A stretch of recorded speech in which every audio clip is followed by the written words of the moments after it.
Loin, enseignant en informatique et coordonnateur filière STAV, je vais vous présenter, l'évaluation dans le bac technologique. Alors, on va commencer par, une petite particularité, hein, c'est une unité facultative qui s'appelle engagement citoyen, qui va entrer dans les 10 du contrôle continu et qui permet en fait de valoriser un engagement que vous avez en dehors de l'établissement ou dans l'établissement, hein, qui n'est pas à proprement parler une matière, classique.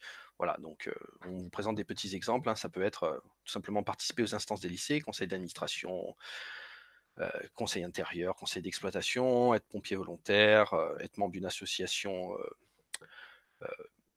citoyenne comme, par exemple les Restos du Cœur, voilà, participer à la vie d'une association sportive en étant jeune arbitre, en entraînant des jeunes, que ce soit dans le lycée ou voilà, ou à l'extérieur du lycée ou tout autre engagement dans des associations à partir du moment où il y a un but citoyen dans votre engagement. Voilà. Alors on va passer, à l'architecture, hein, de l'évaluation de manière plus générale, hein. Donc ce bac technologique qui a été rénové en 2019, hein, il se décompose en plusieurs parties, hein. Donc voilà, on a ici sur l'écran, en fait, en fonction des modules et des enseignements, les différentes épreuves qui vont sanctionner, ces modules et ces enseignements. Alors on a 2 types d'épreuves, hein, qui sont les épreuves terminales, ce qu'on appelle les EPT, hein, et les CCF, le contrôle continu en formation, heu, qui va, permettre, d'évaluer, voilà, les différentes disciplines. Alors les épreuves terminales, il y a l'épreuve terminale de français en fin de première année, sinon les autres épreuves terminales sont en terminale. Les CCF, eux, sont sur les 2 ans et donc du coup, répartis en fonction des modules, à partir du moment où ils sont abordés en première ou en deuxième année. Voilà.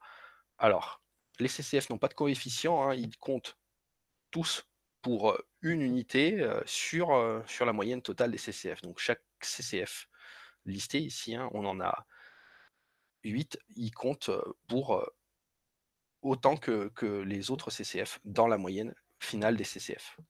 Les épreuves terminales, elles ont des coefficients spécifiques. Donc on voit par exemple que le français, hein, il y a un coef pour chaque partie, épreuve écrite, épreuve orale. Ensuite, vous avez, les épreuves de spécialité, hein, donc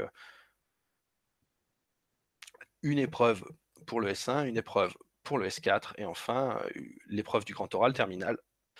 Donc là, voilà, ces 3 épreuves-là ont un coefficient, beaucoup plus important, hein, que les 2 autres épreuves, hein, qui sont, pour le français et la philosophie. Voilà. Alors, comment ça se découpe de manière plus pratique? Voilà, sur la diapo suivante, on a les CCF, donc les 9 CCF qui font 30 de la note finale, hein, et qui sont répartis, sur, les 2 ans.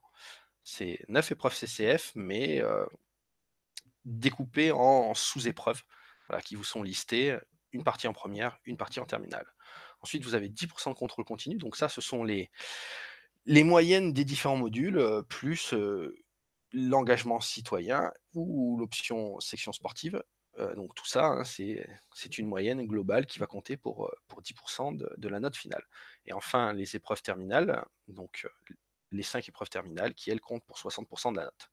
Donc voilà, on a une architecture d'évaluation qui est assez complexe et qui partage donc, en 3 pôles, hein, des contrôles, spécifiques tout au long des 2 ans, toutes les notes des 2 ans à travers le contrôle continu et enfin des épreuves spécifiques terminales à la fin de première année et surtout à la fin de l'année de terminale.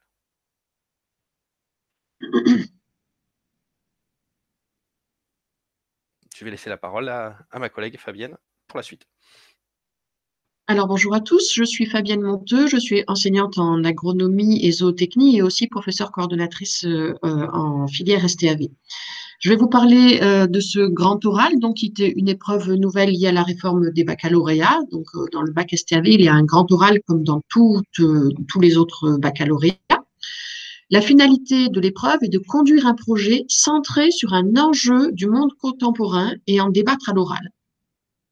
Donc, au cours de cette épreuve, le candidat, vous allez devoir, à partir de votre expérience et de vos intérêts personnels, choisir un sujet. Et ce sujet doit s'adosser sur la spécialité que vous avez choisie, soit la transformation, soit la production. La particularité de ce grand oral, c'est qu'il est donc adossé à cette spécialité de la transformation ou de la production. Mais votre réflexion va devoir être élargie au-delà des sujets techniques à des enjeux sociaux ou à des enjeux éthiques. Ce qu'on attend au cours de cette épreuve de la part du candidat, c'est une démarche d'investigation. Donc, il faut se questionner, il faut faire des recherches par rapport au sujet qu'on a choisi. Donc, il s'agit là du questionnement sur un sujet. Il faudra ensuite être capable d'argumenter sur le sujet qu'on a choisi et capable de communiquer. Donc, en ce qui concerne la communication, le candidat ne devra pas avoir de support pendant ce grand oral. Il se présente sans aucun support. Il ne pourra pas faire de projection, par exemple, sur un diaporama. Et sa présentation va durer 10 minutes. L'épreuve, au total, dure 20 minutes. Donc, après les 10 minutes de présentation par le candidat, il y aura 10 minutes de questions-réponses avec le jury. Le jury sera constitué de 2 enseignants, un enseignant des enseignements communs qui vous ont été présentés dans une autre diapositive, 5 modules d'enseignement commun de C1 à C5, mais il y aura aussi un enseignant des enseignements de spécialité, c'est-à-dire les modules de spécialité S1 à S4 qui vous ont aussi été présentés dans une autre vidéo. Voilà, donc il s'agit d'une épreuve orale de 20 minutes avec un coefficient 14 qui s'adosse à la spécialité choisie par le candidat, la transformation ou la production, mais les thèmes techniques doivent être la base d'une réflexion qui doit être enrichie par une réflexion sur des enjeux sociaux et sur des enjeux éthiques.